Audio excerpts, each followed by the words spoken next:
D'entrée, dites-nous, il s'agit selon vous d'une réforme pour lever les barrières à la mobilité régionale. Oui, René Soglo, la décision de la CEDEAO de supprimer certaines taxes appliquées au transport aérien s'inscrit dans une dynamique plus large de facilitation de la libre circulation des personnes et des biens en Afrique de l'Ouest. Dans de nombreux pays de la sous-région, les taxes, redevances et prélèvements divers représentent une part importante du prix final du billet d'avion, rendant les déplacements aériens peu accessibles à une large frange de la population.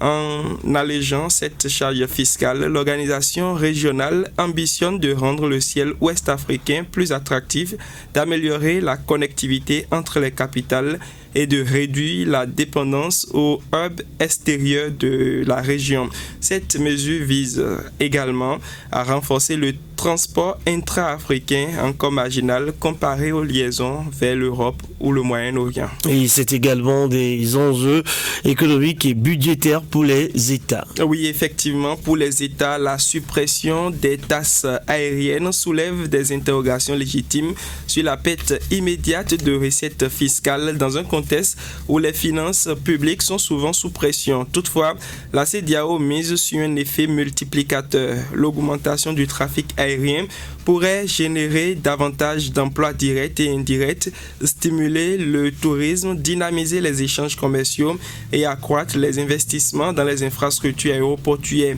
À moyen terme, ces retombées économiques pourraient compenser, voire dépasser les pertes fiscales initiales.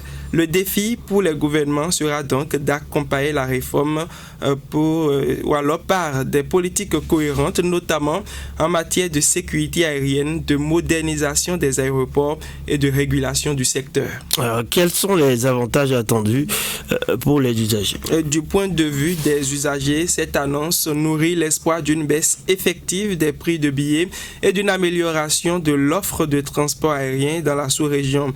Des tarifs plus abordables pourraient faciliter les déplacements professionnels, les voyages familiaux et les échanges culturels entre les pays membres de la CEDEAO. Néanmoins, ces bénéfices ne seront tangibles que si les compagnies aériennes jouent le jeu en répercutant réellement la suppression des taxes sur les coûts pour les passagers.